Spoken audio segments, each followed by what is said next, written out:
Você já esteve no meio de uma discussão e percebeu que algo estava muito errado? Não errado no sentido de que você estava perdendo. Errado no sentido de que as regras do jogo mudaram sem aviso. Você apresentou um argumento. Ela respondeu com uma emoção. Você tentou ser lógico. Ela ficou mais intensa. Você pediu calma. Ela interpretou isso como fraqueza. E no final, de alguma forma, você se viu defendendo coisas que nunca disse, explicando sentimentos que nunca teve e pedindo desculpas por razões que ainda não entende completamente. Como isso acontece? Porque a lógica, a razão, a clareza, tudo aquilo em que você foi treinado a confiar, falham exatamente quando mais precisam funcionar. A resposta não está no que você diz de errado. Está em algo muito mais profundo do que qualquer argumento. O que acontece quando você enfrenta um sistema que não opera pela mesma lógica que o seu? Não por burrice, não por má fé, mas por uma lógica completamente diferente, mais antiga, mais rápida, mais visceral do que qualquer raciocínio consciente. E o que acontece com um homem que continua tentando vencer com as ferramentas erradas? Ele não perde a discussão, ele perde algo muito maior. O filósofo Blaise Pascal escreveu no século XVII uma frase que ficou famosa, mas raramente é entendida no seu alcance real. O coração tem razões que a própria razão desconhece. Pascal não estava sendo poético, estava sendo preciso. Ele já intuía, 300 anos antes da neurociência moderna, que existem dois sistemas de processamento no ser humano e que eles não falam a mesma língua. O neurocientista Antônio Damasio passou décadas estudando pacientes com lesões no córtex pré-frontal, a região responsável pelo raciocínio lógico e pela tomada de decisão racional. O que ele descobriu foi perturbador.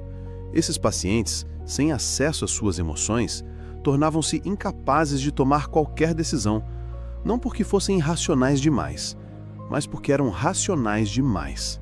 Sem emoção não há bússola, sem sentimento não há direção. Damasio chamou isso de hipótese do marcador somático. As emoções são marcadores físicos que o corpo usa para orientar o comportamento muito antes que qualquer pensamento consciente entre em cena. E aqui está o ponto que muda tudo. Para o sistema emocional, a lógica não é uma resposta, é uma ameaça. Quando você apresenta um argumento racional em um momento de intensidade emocional, o cérebro da outra pessoa não processa o conteúdo do argumento. Ele processa o tom, a postura, o contexto e classifica a situação como segura ou perigosa. E um homem que tenta ser lógico quando ela está emocional é percebido, no nível mais primitivo do sistema nervoso, como alguém que está negando a realidade dela. Não como alguém que está tentando resolver um problema, como alguém que está dizendo: o que você sente não é real. Todo homem passa por uma versão da mesma experiência. Ele percebe que discutir não funciona, então tenta calma. A calma também não funciona, é interpretada como indiferença. Ele tenta demonstrar que se importa. Isso é interpretado como fraqueza. Ele tenta se afastar para que os ânimos esfriem. Isso é interpretado como abandono. E em algum ponto dessa sequência exaustiva, ele comete o erro fatal. Começa a pedir para ser compreendido. Pede que ela ouça, pede que ela considere sua perspectiva, pede que ela reconheça que ele tem razão. E cada pedido, cada um deles, amplifica exatamente o que estava tentando resolver. O psicólogo e teórico da comunicação Paul Watzlawick, um dos fundadores da escola de Palo Alto, tinha um nome para isso: solução tentada. A ideia é simples e devastadora. Em sistemas complexos, a solução mais óbvia para um problema frequentemente se torna a principal fonte de manutenção desse problema. Quanto mais você tenta explicar, mais ela sente que não está sendo ouvida. Quanto mais você tenta provar que tem razão, mais ela sente que está sendo atacada. Quanto mais você tenta resolver, mais ela sente que você não entende o que está acontecendo. Paul Watzlawick chamava isso de mais do mesmo, a armadilha de intensificar uma estratégia que já fracassou, acreditando que mais quantidade vai produzir um resultado diferente. Não vai. Mas há algo ainda mais fundo aqui. Nessan Alita descreveu com uma precisão que incomoda o mecanismo central dos julgamentos femininos no amor. Eles não são formados pela lógica, são formados pelo sentimento. E isso não é uma falha, é um sistema operando exatamente como foi construído. Para esse sistema, está certo aquilo que provoca sensações agradáveis, está errado aquilo que provoca desconforto. A coerência interna não é lógica, é emocional. E quando esse sistema é confrontado diretamente, quando alguém tenta forçar uma revisão racional de uma crença que é emocional, ele não cede, ele resiste. O psicanalista Otto Kemberg, um dos maiores especialistas em estruturas de personalidade do século XX, descreveu algo que se encaixa aqui com precisão cirúrgica. Em estados de alta intensidade emocional, o ego recorre a mecanismos primitivos de defesa, não por patologia, mas por design. Projeção, cisão, negação. São mecanismos que o psiquismo usa para proteger a coerência interna quando ela está sob ameaça. E o que eles fazem, na prática, é tornar impossível qualquer revisão racional enquanto a intensidade emocional estiver ativa. Você não pode convencer alguém de que está errado quando o sistema nervoso dessa pessoa está operando em modo de sobrevivência. Isso não é uma questão de inteligência, não é uma questão de caráter, é fisiologia. Gustave Le Bon, sociólogo francês do século XIX que estudou o comportamento das massas, observou algo que se aplica a qualquer contexto de alta carga emocional. Quando o sentimento domina, o pensamento crítico é suspenso. Não parcialmente, completamente. O que resta não é raciocínio, é reação. E reação não discute. Reação ataca, foge ou congela. O homem que tenta raciocinar com uma reação está essencialmente falando com alguém que não está mais presente, da forma que ele imagina. Mas aqui está onde tudo muda de patamar. Porque se a lógica não funciona, e se a emoção intensa também não funciona, e se tentar entender também não funciona, o que funciona? A resposta vai contra tudo o que você foi ensinado a valorizar como homem. E é exatamente por isso que quase ninguém a usa.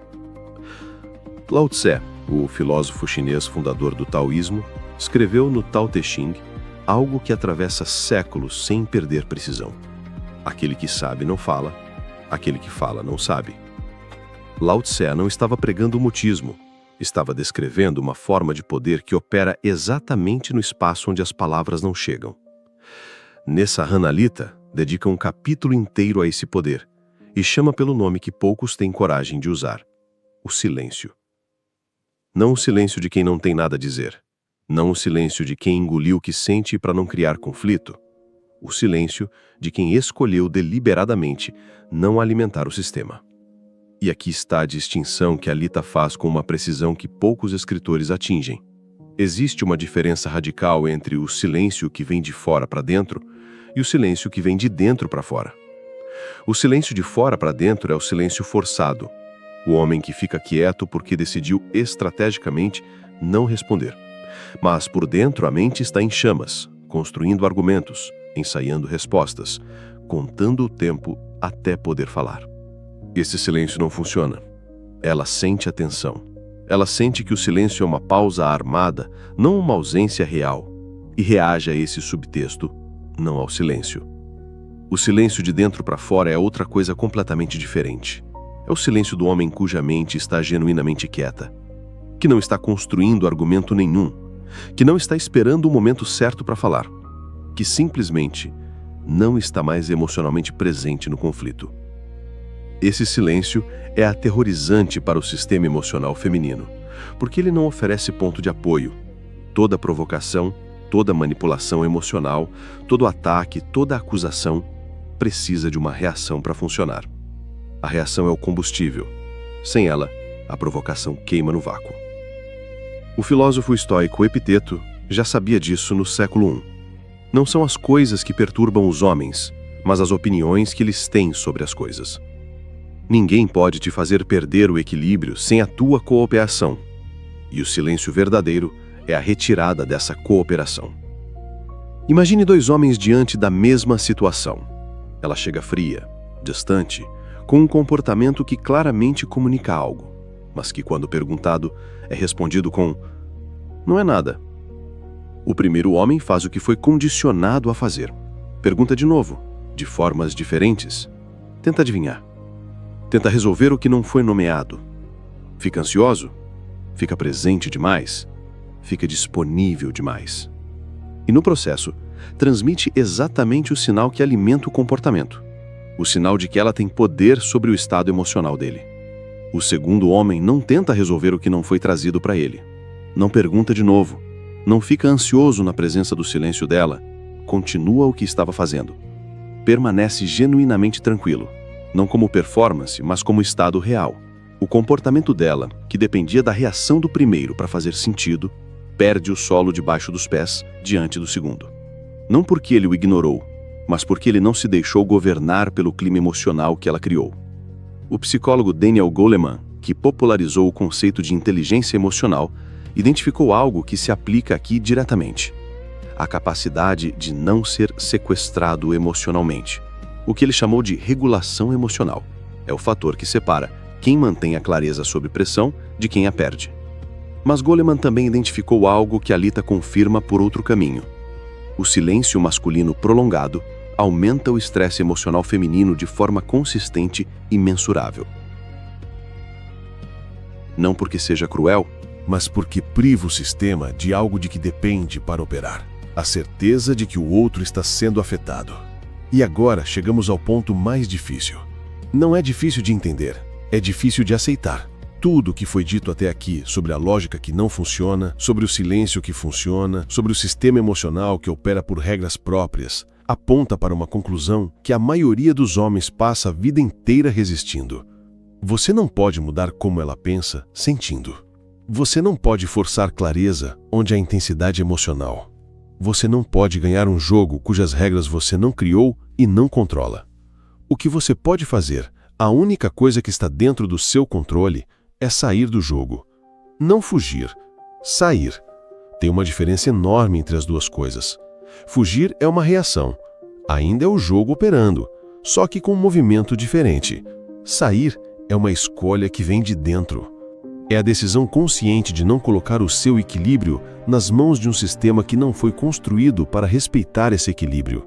Spinoza, o filósofo holandês do século XVII, descreveu a liberdade não como a ausência de forças externas, mas como a capacidade de agir a partir da própria natureza, em vez de ser movido por causas externas. Um homem que reage a cada mudança de humor, a cada provocação, a cada silêncio estratégico, não está agindo, está sendo movido. E um homem que está sendo movido não está livre, está preso, mesmo que a prisão seja invisível e ele acredite estar escolhendo cada passo. A liberdade que Spinoza descreve não é indiferença, não é falta de sentimento. É a diferença entre sentir e ser controlado pelo que sente.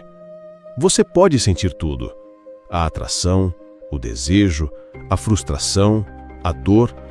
O que não precisa acontecer é que esses sentimentos ditem cada movimento. E o silêncio verdadeiro, o que vem de dentro, é a prática mais concreta dessa liberdade que existe nos relacionamentos. Não como técnica, como estado. Existe uma ilusão que quase todo homem carrega. A ilusão de que se ele encontrar as palavras certas, na hora certa, no tom certo, ela vai entender. Que em algum momento a lógica vai atravessar a emoção, que a clareza vai vencer a intensidade. Essa ilusão é cara. Ela custa anos, custa relacionamentos, custa o tipo de paz que você deveria ter dentro de si, independentemente do que está acontecendo fora. O que os capítulos que discutimos hoje revelam não é que as mulheres são irracionais e que isso é um defeito. Revelam que é uma forma de inteligência que opera por outras leis e que tentar traduzi-la para a lógica linear é como tentar ouvir uma frequência para a qual você não tem receptor. A resposta não é aprender a falar a língua dela. A resposta é parar de precisar que ela fale a sua. Quando você para de precisar ser compreendido para permanecer inteiro, o jogo muda completamente. Não porque você ganhou, porque você saiu. No episódio anterior, fomos ao lugar onde tudo começa. Mostramos que o padrão que você repete nos relacionamentos não nasceu com você. Foi instalado. Winnicott nos mostrou que a criança cria substitutos para suportar a ausência do primeiro vínculo. Bowlby mostrou que o estilo de apego formado na infância opera como um template invisível nos relacionamentos adultos. E chegamos à descoberta mais perturbadora do episódio. A filha aprende a arte da dissimulação afetiva muito antes de qualquer relacionamento adulto. E o primeiro laboratório desse aprendizado é o pai. O que ela pratica em casa, leva para o mundo. Baudrillard nos lembrou que na sedução, quem parece estar sendo perseguido frequentemente é quem está conduzindo.